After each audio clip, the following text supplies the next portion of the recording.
Welcome to the IJIS Institute Sounds of Safety podcast, where our community will be delving into a series of critical issues supporting the public sector mission space. Today, the IJIS Sounds of Safety podcast welcomes back Larry Zorio and Jeramy Cooper-Leavitt for another installment of the Navigating Cybersecurity Series. In this episode, they'll dive into the sixth and final core function of the NIST Cybersecurity Framework, Recover. The Recover function identifies appropriate activities and supports the timely recovery to normal operations of assets such as data, applications, and infrastructure impacted by a cybersecurity incident. Let's hand it over to Larry and Jeramy so they can take us through this discussion. Hello, everybody, and welcome to another episode of IJIS Institute's Sound of Safety podcast, the Cybersecurity Corner. This is Larry. I'm here with Jeramy. And today we are talking about the NIST Cybersecurity Framework 2.0, specifically the Recover section. So if you've been along on this journey with us, we've gone through each domain of NIST, and we've had govern, identify, protect, detect, respond, and we're taking it home with Recover, which is the last one. Jeramy, good to see you. Welcome. Good to see you too. Great to do this. Let's do this. And as always, I forgot to mention, as a teaser, at the very end of these episodes, we always try to give you 2 or 3 tactical things that you can do right after this episode in your agency, your business, your sheriff's department, your jail. We know there's a lot of public safety people listening and a lot of other people as well. So some tactical items at the very end. So hold on and we'll get there. All right, so we'll get into Recover, Jeramy. I'm going to read the headline of the domain Recover, which is assets and operations affected by a cybersecurity incident are restored. Okay? And there is some subsections under that. This is actually a small section, so this episode should go pretty quick. The first subsection is incident recovery plan execution. Definition: restoration activities are performed to ensure operational availability of systems and services affected by cybersecurity incidents. And there's a lot of sections underneath this, a lot of subsections even below this, Jeramy. What stands out to you? We can probably hit kind of all of these. So let's just start with the first one. Yeah, I like this first one. It's about having and testing the recovery portion of the incident response plan and actually testing it out. I really think that you practice. We're not there. Maybe some basketball players don't like to practice. There's one I can think of. We're talking about practice? Yeah, but you got to practice. You got to practice your incident response and understand where your shortcomings are. Make sure that you test those out, like the names and the phone numbers of who you're going to call if something goes down. Make sure to know who's running your servers and who has all the backup tapes and who's on call. If you don't have that, get that documented. There's lots of good resources out there and templates on how to build an incident response plan. And a lot of it's just involving who are the right people that you're going to call. And it's not the Ghostbusters, it's your incident response recovery team. I love that. That's great. Cue the Ghostbusters theme music. All right. No, that's great. Yeah, it's very important. I talk about it all the time, just testing this and practicing. It's muscle memory, Jeramy. You got to have the muscle memory, right? When the incident happens, you can't be scrambling. You got to feel comfortable in that uncomfortableness. All right, so the next section under here is under the incident recovery plan execution is recovery actions are selected, scoped, prioritized, and performed. The word that stands out to me there is prioritized. When an incident happens and you have this plan, and Jeramy said you got to test this plan and train yourself on it, what's the first thing you do? Oh, I don't know. Well, the first thing you do, you got to sit down and prioritize what are the first things you're going to do, right? It could be that you take a technical action, or it could be that the first action is you notify the CISO or notify whoever's in charge of security. If you're like an analyst, right? Notify your manager that this is going on, but you need to have a prioritized set of actions that you're going to do with an incident. Next one, Jeramy, you take the third one. I think it's the integrity of backups and other restoration assets, verifying that those are working. You never want to find out at the last minute that your data didn't work and that your data backup is a month old. You want to be testing data backups on a regular basis. Your data is as good as your last backup. So if you want to have a testing process in place once a week, I think that's a great idea. It's how long do you want to go without data? So be testing those backups. They're gold, especially with the malware attacks that are out there in the world. Having good backups available and away from your environment so you can go back and restore them is so important. Oh, geez. I feel like we're a broken record. We've probably mentioned this on a few episodes, how important backups are. It's probably the theme of everything we've been talking about. Geez. But yeah, very, very important.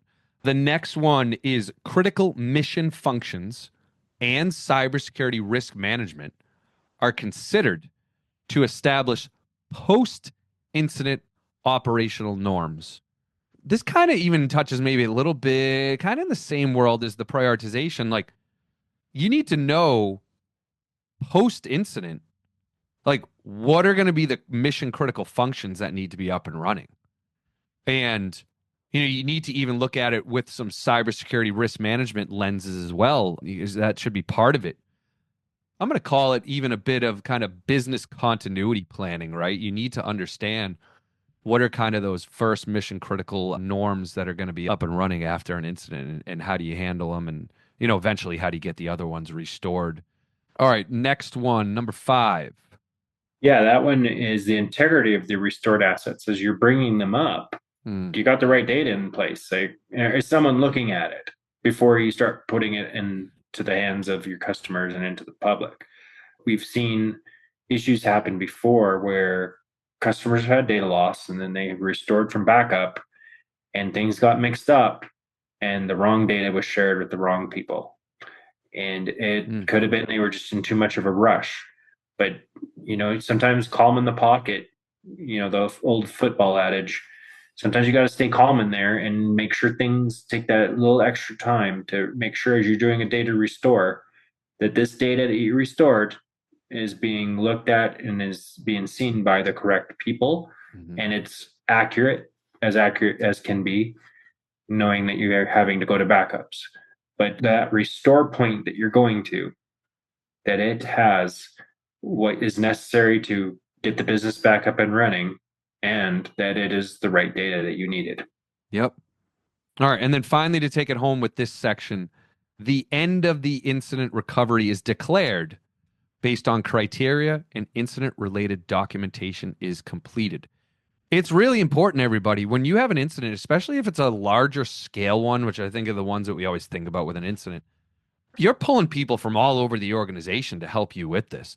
And they're being removed from their day jobs to help you with this. And if you don't officially declare that the incident has ended, these people are still going to be kind of at your side, ready to go and helping you out and not working their day job. So it is important to have a process where you declare, all right, this incident is closed. We've done some cleanup. We've restored things. Things are working properly. Calling it a close here. And the second part of that is incident-related documentation is completed. That's probably one that a lot of people forget because you're in the heat of the moment. And you're not filling out all the paperwork maybe the way you should be, documenting the incident, everything that happened with it. And, everybody wants to celebrate that everything's, back to normal, and you forget to close up that documentation. So please remember to finalize your documentation. All right, moving on to the next section within Recover, and it's the last section, is incident recovery communication. Restoration activities are coordinated with internal and external parties. I mentioned that all these different people around the organization are going to be involved. Some of them are going to be your communications teams as well. So, Jeramy, why don't you take this first subsection under here? Yeah, and so this one's talking about internal and external stakeholders. The internal stakeholders are going to be people running the company, the president of the company, or the leader of a division, or the leader of an office that you're in. They need to know what's going on so that they can free people up, get people out of meetings, get you the resources that you need. If decisions have to be made, on maybe turning some systems off for a moment, that they are there to support that. You also need to involve your external stakeholders. In a lot of cases, we think of those as our customers, the people that we're serving. And we've got to make sure we get the right messages out to people, whether it's phone calls that we need to make, or it is something we need to put up on the website or put on social media. Some sites have gone down completely and they can't even use the phones. They don't have access to the internet. Sure. So they may need to get out to other people to get the messages out. So people know that services are down and they're going to be down for maybe you don't know how long. So maybe it's indeterminate, but you got to get that message out. And then as time goes on, you can start getting that communication back out. And that cycle of communication gets better and better. You can restore that trust. I think a lot of people they know mistakes are made. They know problems will happen, especially in the world of cybersecurity. But the more transparent you are with your communications and getting messages out to people, you're going to get forgiveness and you're going to get the latitude you need with your customers, as long as you're keeping them in the loop. And so that's why that part is so important. It is so, so important. I think about some of the vendors that I've worked with in the past that have had breaches or incidents, and there's been some bad ones. But the ones that like immediately communicated with me and, every couple days were sending me more updates without me having to bug them for it, I respect them a lot. And I still work with many of those vendors because they handled it the right way. I think we all need to understand that it's not an if, but it's a when, that these will happen. They will happen to you, listener. They will happen to your vendors. So if people are professional about it and, really solid communication with you, that can go a long way. There is one last subsection here, and it's public updates on incident recovery are shared using approved methods and messaging. Oh, it's so, so important. The first time you do this, you're probably not going to be prepared for it. But one of the good things that will come out of the first time that you do one of these is you will figure out what the best communication methods are, and you'll start to create some actual templates. And it's important that you work with your communications department and legal to get some of those approved. So even if it's internal communication, your legal department might want you to put that, under some confidentiality rules or what have you when you're communicating internally, and then certainly externally. You definitely want to work with, if you're more of a traditional business, you want to work with customer communications. I also think it's important for you to work with the sales department because sales talks to customers so much. It's good to get their approval on, these are the types of updates we should be giving and the templates we should be using. For more public safety, like your public affairs department, you want to include them. Hopefully you do have someone who's kind of more communications as well that you can work with, but get buy-in from them because the last thing you want is to send out an update to some customers or to the public, to your community, and it's written the wrong way. It says the wrong thing. It puts you in a bad spot. So make sure that you're involving everybody in getting those done. All right, so that closes it, but we promised the audience that we would give some tactical tips or advice. What is like the one or two things that you want to advise everybody with this section, which is recover? Jeremy. I place a lot of stock, like I said earlier, in practice. So there are things that you can do. They're called tabletop exercises, where you can create a scenario of what would happen if. And in a lot of them, you can make them up yourself. They're out there as templates. A good one to have is how would you recover from a malware attack? Who would you call? How would you shut your systems down? How would you do your backups, etc.? And I would work through that and have somebody come in, maybe a moderator that can kind of like talk about the different steps and then test your plan. Make sure you can call people in. Sometimes you can even do a blind test where people don't know if it's real or not. I wouldn't recommend doing that on the first one though, but get people having tabletop exercises and get them used to it. You'll be surprised that people do a very good job when they're pretending, and you'll get some heart rates up actually as you're practicing. The other one, I would say, go do it. After you're done listening to us, go do it. Call the IT department and say, when was the last time you tested our backups? And go and test one right now and just make sure we can get the stuff from yesterday from some of your key systems. go make sure that that is happening, because one day you will be glad that you did it. No, you will. Jeramy, you actually stole both of mine. You stole both of them. You let me go first. I'm going to add to it. It's a small section, so there's a good chance you're going to steal at least one of them.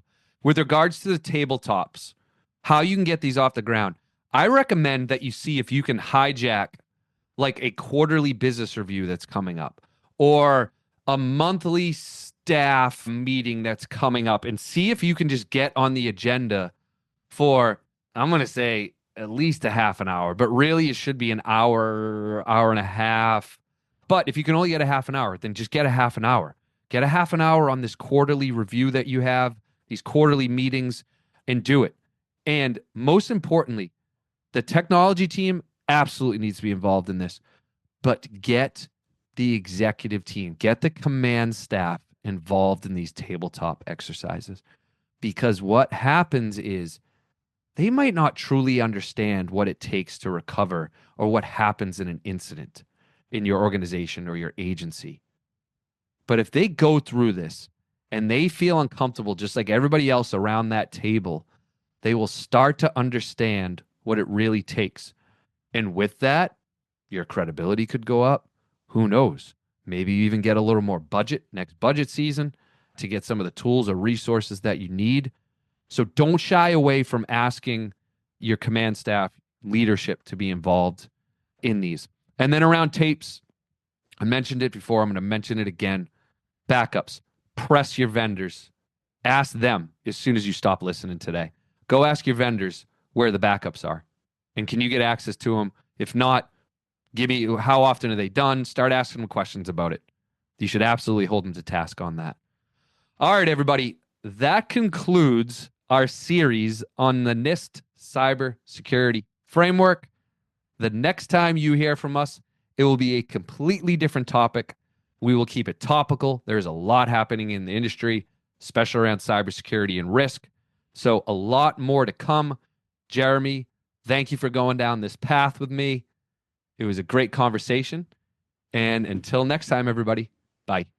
Bye, everyone. Thank you for tuning into today's episode of the Sounds of Safety podcast. Be sure to stay connected with the IJIS Institute on LinkedIn and X, and don't forget to subscribe on Apple Music, Spotify, or your preferred podcast platform to catch future episodes. From cybersecurity to artificial intelligence and deep dives into critical national data sharing initiatives, the Sounds of Safety podcast has you covered. Until next time.